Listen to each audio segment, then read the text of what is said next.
ਅੱਜ ਦਾ जो टॉपिक है अपना वो है वैल्यूएशन ऑफ गुडविल। गुडविल +1 ਦੇ ਵਿੱਚ ਆਪਾਂ ਪੜ੍ਹਿਆ ਹੋਇਆ ਗੁਡविल ਦੇ ਬਾਰੇ 'ਚ, ਲੇਕਿन ਉੱਥੇ ਸਿਰਫ ਆਪਾਂ ਡੈਫੀਨੇਸ਼ਨ ਪੜ੍ਹੀ ਸੀ ਕਿ ਗੁਡविल ਆਪਣੀ ਇੱਕ ਇਨਟੈਂਜੀਬਲ ਫਿਕਸ ਐਸੈਟ ਹੈ। ਗੁਡविल ਮੀਨਸ ਆਪਾਂ ਸਮਝਿਆ ਸੀ ਕਿ ਬਿਜ਼ਨਸ ਦੀ ਰੈਪੂਟੇਸ਼ਨ ਨੂੰ ਆਪਾਂ ਗੁਡविल ਕਹਿ ਕੇ ਚੱਲਦੇ ਹਾਂ, ਕਿਉਂਕਿ ਕੋਈ ਵੀ ਬਿਜ਼ਨਸ ਹੈ ਜਦੋਂ ਆਪਾਂ ਸਟਾਰਟ ਕਰਦੇ ਹਾਂ ਤਾਂ ਸ਼ੁਰੂ ਦੇ ਵਿੱਚ ਆਪਾਂ ਨੂੰ ਉਸ ਤਰੀਕੇ ਦੀ ਆਊਟਪੁੱਟ ਨਹੀਂ ਮਿਲਦੀ ਹੈ। ਸ਼ੁਰੂ ਦੇ ਵਿੱਚ ਆਪਾਂ ਨੂੰ ਕੁਝ ਲੌਸਿਸ ਵੀ ਬੀਅਰ ਕਰਨੇ ਪੈਂਦੇ ਹੈਗੇ ਆ, ਲੇਕਿਨ ਹੌਲੀ ਜਿਵੇਂ ਬਿਜ਼ਨਸ ਪੁਰਾਣਾ ਹੁੰਦਾ ਜਾਂਦਾ ਹੈ, ਬਿਜ਼ਨਸ ਦੀ ਇੱਕ ਰੈਪੂਟੇਸ਼ਨ ਤਿਆਰ ਹੁੰਦੀ ਜਾਂਦੀ ਹੈ ਮਾਰਕੀਟ ਦੇ ਵਿੱਚ, ਇੱਕ ਕਸਟਮਰ ਬੇਸ ਤਿਆਰ ਹੁੰਦਾ ਜਾਂਦਾ ਹੈ ਮਾਰਕੀਟ ਦੇ ਵਿੱਚ, ਤਾਂ ਜਿਹਦੇ ਨਾਲ ਆਪਾਂ ਇਹ ਕਹਿ ਸਕਦੇ ਹਾਂ ਕਿ ਜਿਸ ਬਿਜ਼ਨਸ ਨੇ ਆਪਣੀ ਮਾਰਕੀਟ ਦੇ ਵਿੱਚ ਰੈਪੂਟੇਸ਼ਨ ਅੱਛੀ ਬਣਾਈ ਹੈ, ਆਪਣੀ ਗੁਡविल ਅੱਛੀ ਬਣਾਈ ਹੈ, ਉਹ ਆਪਣੇ ਕੰਪੀਟੀਟਿਵ ਬਿਜ਼ਨਸ ਦੇ ਕੰਪੈरेटिवली ਜ਼ਿਆਦਾ ਪ੍ਰੋਫਿਟ ਕਮਾਉਂਦੇ ਆ। ਲੇਕਿਨ ਉੱਥੇ ਅਸੀਂ ਇਹ ਵੀ ਪੜ੍ਹਿਆ ਸੀ ਕਿ ਅਸੀਂ ਐਸੈਟ ਸਿਰਫ ਉਸ ਚੀਜ਼ ਨੂੰ ਹੀ ਕਹਿ ਸਕਦੇ ਹਾਂ ਜਿਹਦੀ ਕੋਈ ਮੋਨੀਟਰੀ ਵੈਲਿਊ ਹੋਵੇ। ਤਾਂ +1 ਲੈਵਲ ਦੇ ਵਿੱਚ ਆਪਾਂ ਗੁਡविल ਦੀ ਸਿਰਫ ਡੈਫੀਨੇਸ਼ਨ ਪੜ੍ਹੀ ਸੀ, ਲੇਕਿਨ ਹੁਣ ਆਪਾਂ +2 ਲੈਵਲ ਦੇ ਵਿੱਚ ਗੁਡविल ਦੀ ਵੈਲਿਊਏਸ਼ਨ ਸਿੱਖਣੀ ਹੈ ਕਿ ਭਈ ਗੁਡविल ਜੋ ਤੁਸੀਂ ਆਪਣੀ ਇੱਕ ਰੈਪੂਟੇਸ਼ਨ ਮਾਰਕੀਟ ਦੇ ਵਿੱਚ ਬਣਾਈ ਹੈ, ਤੁਸੀਂ ਉਸ ਦੀ ਮੋਨੀਟਰੀ ਵੈਲਿਊ ਕਿਵੇਂ ਕੈਲਕੂਲੇਟ ਕਰ ਸਕਦੇ ਹੋ। ਤਾਂ ਇੱਥੇ ਆਪਣਾ ਜੋ ਟੌਪਿਕ ਹੈ ਉਹ ਹੈ ਵੈਲਿਊਏਸ਼ਨ ਆਫ ਗੁਡविल ਦਾ, ਕਿ ਭਈ ਗੁਡविल ਦੀ ਵੈਲਿਊਏਸ਼ਨ ਆਪਾਂ ਕਿਵੇਂ ਕਰ ਸਕਦੇ ਹਾਂ। ਤਾਂ ਆਪਣੇ ਕੋਲ ਕੁਝ ਮੈਥਡਸ ਪ੍ਰੋਵਾਈਡ ਕੀਤੇ ਅਕਾਊਂਟਿੰਗ ਨੇ ਜਿਹਦੀ ਹੈਲਪ ਨਾਲ ਆਪਾਂ ਗੁਡविल ਦੀ ਵੈਲਿਊਏਸ਼ਨ ਕਰ ਸਕਦੇ ਹਾਂ। ਤਾਂ ਜੋ ਮੈਥਡਸ ਨੇ, ਮੈਥਡਸ ਆਫ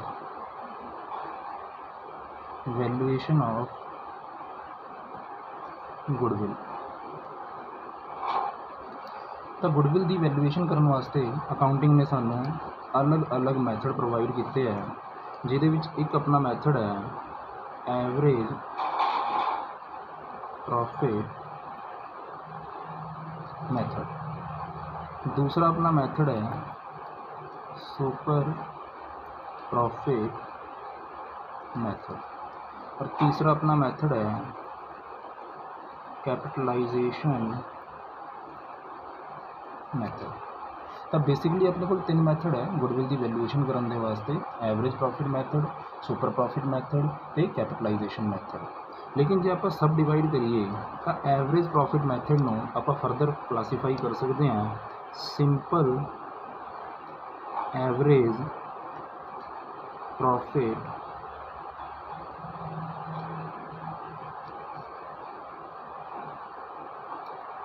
मेथड और एक weighted average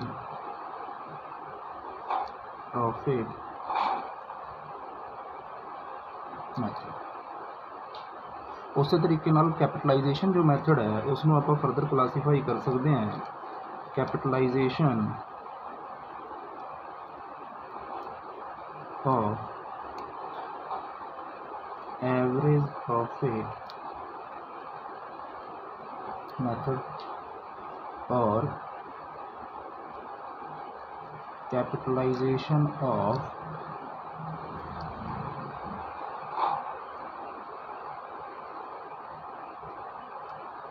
super profit method. तो इस तरीके नाल simple average profit method, weighted average profit method, super profit method, capitalization of average profit method और capitalization of super profit method.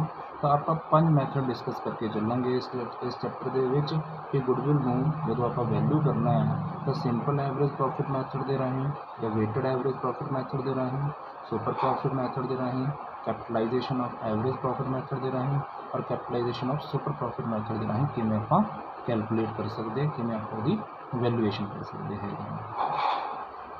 हम सब तो पहला जो आप मैथड डिस्कस करने जा रहे हैं वो है सिंपल एवरेज प्रॉफिट मैथड।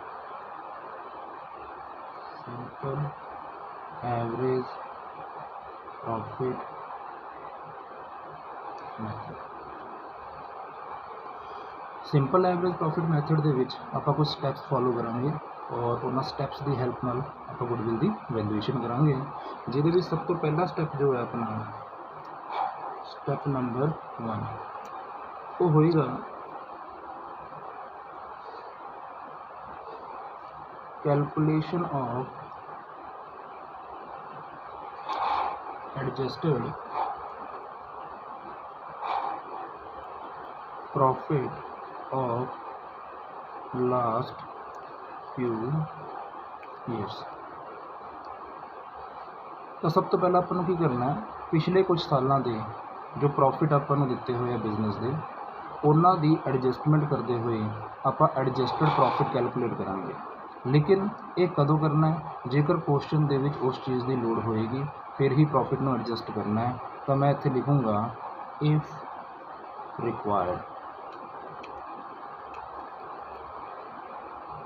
तो एडजस्टेड प्रॉफिट किमें कैलकुलेट करना है वो बारे आप गल करांगे बाद दे विच। लोड़ पै भी सकती है क्वेश्चन के विच और लोड़ नहीं भी पै सकती है। हो सकता अपन एडजस्टमेंट करनी पवे या हो सकता अपन एडजस्टमेंट ना भी करनी पवे। तो आप पिछले कुछ सालों का मतलब हो सकता है पिछले 2 सालों का, हो सकता है पिछले कुछ 5 सालों का या 4 सालों का जो प्रॉफिट आप कमाया हैगा। क्योंकि सिंपल एवरेज प्रॉफिट मैथड के विच आप गुडविल की वैल्यूएशन वास्ते बेस क्यों बना के चल रहे हैं अपने प्रॉफिट में। जो प्रॉफिट आप पिछले कुछ सालों के कमाया है वो प्रॉफिट में कंपेयर करते हुए ही असी गुडविल की वैल्यूएशन करांगे। तो पहला स्टैप आही रहेगा calculation of adjusted profit of last few years. Second step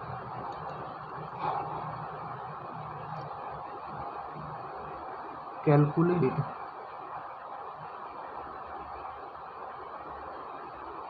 total adjusted profit of last few years. हम जो आप एडजस्टेड प्रॉफिट कढ़िया है पिछले कुछ सालों का वह की करेंगे आप टोटल कैलकुलेट करेंगे 5 सालों का या 3 सालों का या 4 सालों का जिन्ना भी आप प्रॉफिट कमाया है आफ्टर एडजस्टमेंट आप टोटल करेंगे कितना बनता टोटल।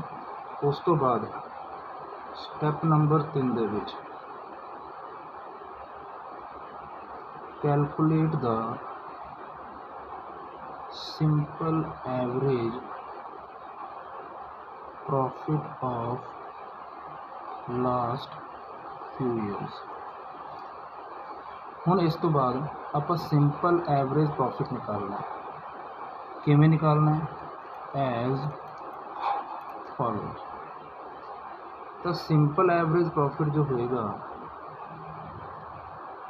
सिंपल एवरेज प्रॉफिट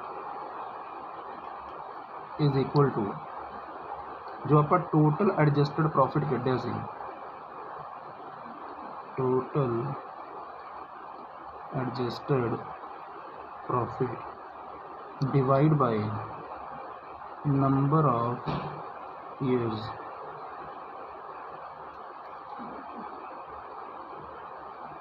आज जो आप टोटल एडजस्टेड प्रॉफिट कढ़िया सी उसनों आप डिवाइड कर देंगे number of years. Number of years किहड़े लैके चलने हैं जिन्ने भी पिछले सालों का आप प्रॉफिट चक्या है। जो 4 सालों का प्रॉफिट चक्या है तो डिवाइड बाय 4 ईयर कर दो। जो 3 सालों का चक्या है तो डिवाइड बाय 3 कर दो। जो 5 सालों का चक्या तो डिवाइड बाय 4 कर दो। मतलब जिन्ने भी सालों का प्रॉफिट आप चक्या हैगा और उसमें एडजस्ट किया है और फिर उसका टोटल किया है उन्ने ही सालों के आप उसमें डिवाइड करके तो अपनी सिंपल एवरेज प्रॉफिट की कैलकुलेशन कर लाँगे। उस तो बाद फोर्थ स्टैप के विच आप गुडविल की वैल्यूएशन करांगे। तो गुडविल की कैलकुलेशन वास्ते आप सिंपल एवरेज प्रॉफिट में की करांगे बेस बनावांगे इत्थे। तो जो भी सिंपल एवरेज प्रॉफिट आप कैलकुलेट किया है उसमें मल्टीप्लाई करांगे एक फिगर नाल जिसमें आप कहते हैं नंबर ऑफ ईयर्स परचेज। हूँ ये नंबर ऑफ ईयर परचेज जो है ये अपन क्वेश्चन के विच गिवन होएगा। It is given in the question. और इसका मतलब की होंदा है ਇਹਦਾ एक्चुअल के मतलब ये है कि ये जो सिंपल एवरेज प्रॉफिट आप कमाया है सिंपल एवरेज प्रॉफिट का मतलब कि पिछले कुछ सालों के जे असी एवरेज देख के चलिए अपने प्रॉफिट की तो आप इन्ना का प्रॉफिट हर साल कमा रहे हैं।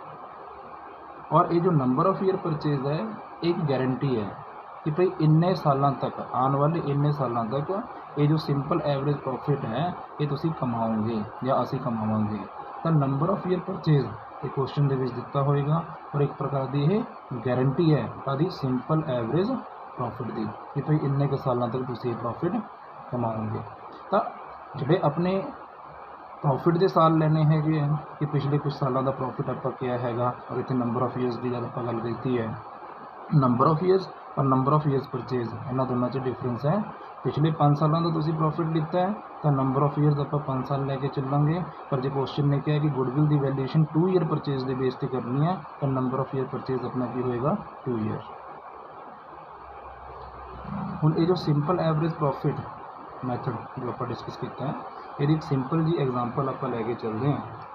फॉर एग्जाम्पल अपन पिछले कुछ सालों का प्रॉफिट दिता हुआ है, प्रॉफिट जो अपन पहले साल का दिता है वो दिता है 10,000, दूसरे साल का जो प्रॉफिट दिता है वो दिता है 20,000, तीसरे साल का जो प्रॉफिट दिता है वो दिता है 40,000, चौथे साल का जो प्रॉफिट दिता है वो दिता अपन 30,000। और हर साल अपने को प्रॉफिट ही है, किसी साल कोई लॉस नहीं है। हम इस क्वेश्चन के विच आप गुडविल की वैल्यूएशन करनी है।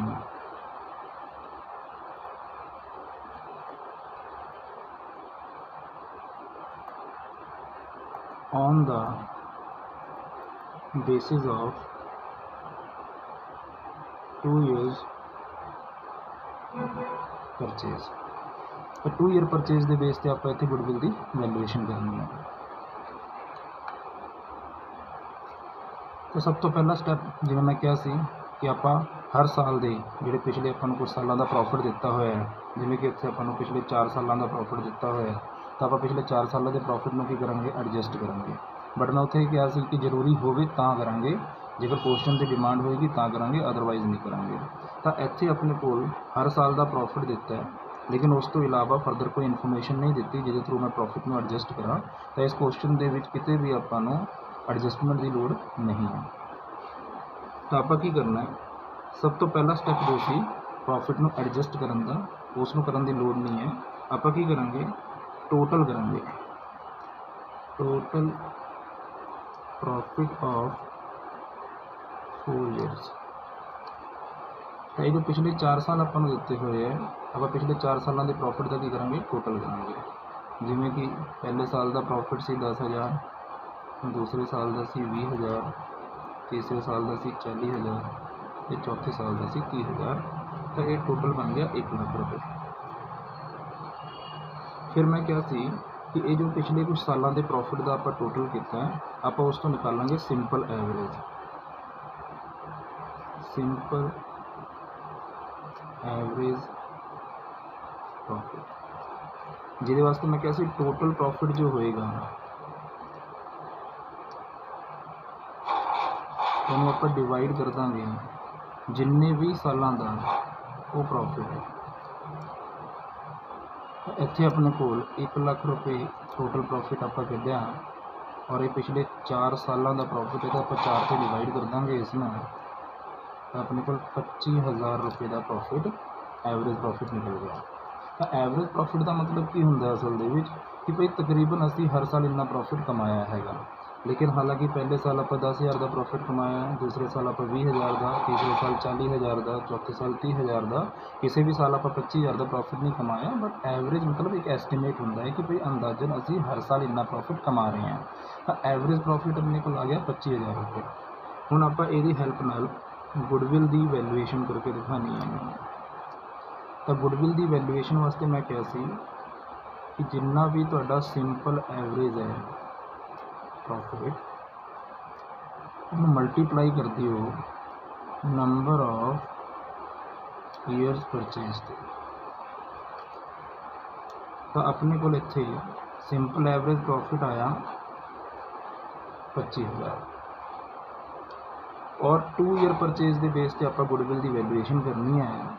तो नंबर ऑफ ईयर परचेज अपने को 2 ईयर्स, तो मल्टीप्लाई करने के बाद अपनी गुडविल की जो वैल्यू निकल के आऊगी वो आऊगी 50,000 रुपये। यानी अपने बिजनेस की जो गुडविल है वो वैल्यू कितनी बनी 50,000।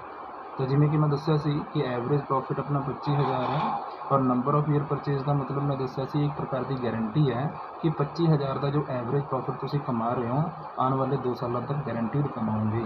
तो इस बेस पर एवरेज प्रॉफिट के बेस पर तुहाडी जो गुडविल अज बनती है वो 50,000 रुपये की बनती है।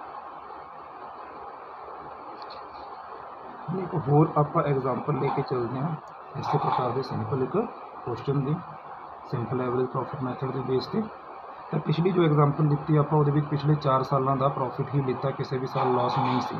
पर यह हो सकता है कि भाई पिछले कुछ सालों का जो असीं प्रॉफिट चेक रहे हैं तो उन्होंने किसी भी 1 या 2 साल के कोई लॉस भी हो सकता है।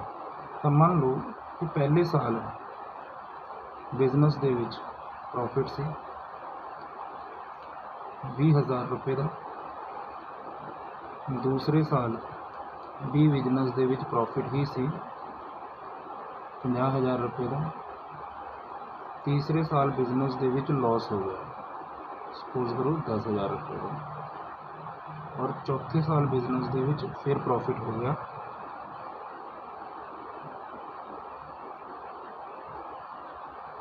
करो 20,000 रुपये का।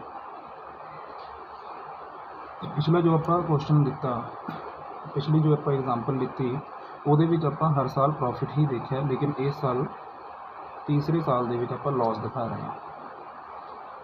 आप वैल्यूएशन करनी है गुडविल की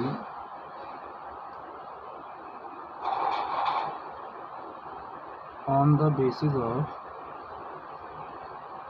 3 ईयर्स परचेज। 3 ईयर परचेज के बेस पर आप गुडविल की वैल्यूएशन करनी है।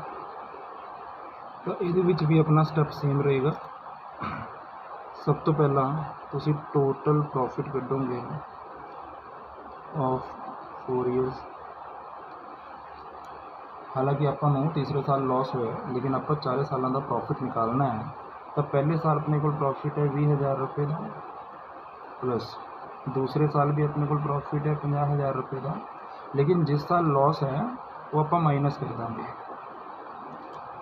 तो इस चीज़ का ध्यान रखना है कि जिस साल तुहानू लॉस होया है उस साल का प्रॉफिट नहीं है, लॉस है, इस करके वो ऐड नहीं होएगा, वो लैस हो जाएगा। तो पहले साल प्रॉफिट है प्लस दूसरे साल प्रॉफिट है, लेकिन तीसरे साल लॉस है, इस करके आप उसमें माइनस कर देंगे, और चौथे साल का प्रॉफिट अपना जो है वो 20,000 रुपये का है। तो 20,000 से 50,000 70,000, लेकिन 70 के विचों 10 माइनस करांगे तो 60,000 रह जाएगा, और 60 के 20 जोड़ेंगे तो 80,000 रुपये ये अपना पिछले 4 सालों का प्रॉफिट निकल गया। उस तो बाद आप सिंपल एवरेज प्रॉफिट कैलकुलेट करना, जिहदे वास्ते मैं कहा सी जो भी तुहाडा पिछले सालों का प्रॉफिट है टोटल है उसका उन्होंने आप नंबर ऑफ ईयर्स से डिवाइड कराना। हुण अपने को 80,000 रुपये का टोटल प्रॉफिट है, इन्हों आप डिवाइड कितना करना है, डिवाइड 4 सालों से ही करना है। ठीक है, तो वो ये नहीं है कि भाई तीसरा साल आप छड़ देंगे जिस साल लॉस होया, जिन्ने भी सालों का आप प्रॉफिट या लॉस चक्या है उन्ने सालों नाल ही आप डिवाइड करना है। तो अपने को एवरेज जो है वो आ गई 20,000 रुपये के प्रॉफिट की, कि असी हर साल एवरेज 20,000 रुपये का प्रॉफिट कमाया है। हुण इस एवरेज प्रॉफिट के बेस पर आप गुडविल की वैल्यूएशन करनी है, और वो वास्ते मैं क्या सी simple average profit multiply by number of years purchase. अपने को इतने 20,000 रुपये अपने को इतने 20,000 रुपये का सिंपल एवरेज प्रॉफिट है, और 3 ईयर परचेज के बेस पर आप गुडविल की वैल्यूएशन करनी है। तो मल्टीप्लाई बाय 3 ईयर्स करांगे तो अपनी गुडविल की जो वैल्यूएशन है वो आएगी 60,000 रुपये की। तो बेटा अज की क्लास के आप सिंपल एवरेज प्रॉफिट मैथड की सिंपल 2 एग्जाम्पल्स देखी। नैक्सट क्लास के आप सिंपल एवरेज प्रॉफिट मैथड ही फिर दोबारा तो देखेंगे, लेकिन वो आप जो एडजस्टड प्रॉफिट की मैं गल की सी कि प्रॉफिट में एडजस्ट करना पै सकता है जेकर क्वेश्चन की रिक्वायरमेंट होएगी, तो वो टॉपिक जो आप नैक्सट वीडियो में डिस्कस करेंगे। Thank you.